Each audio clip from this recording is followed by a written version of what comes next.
সুন্দরবন জঙ্গলের মাঝে ছোট্ট একটি বাসাতে টুনি একাই বসবাস করত। টুনির সাতকুলে কেউ ছিল না, তাই সে খুব অসহায় ছিল। একদিন টুনি জঙ্গলে খাবার খুঁজতে বেরোয়।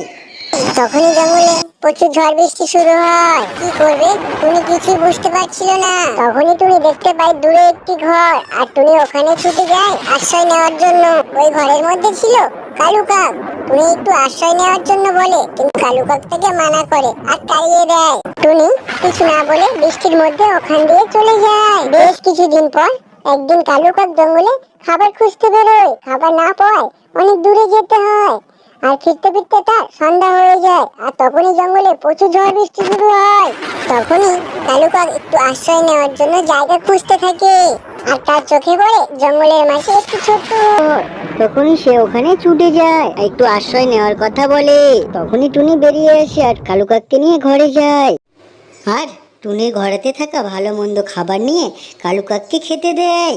খাবার খেতে খেতে কালু কাকের পুরানো দিনের সব কথা মনে পড়ে যায়।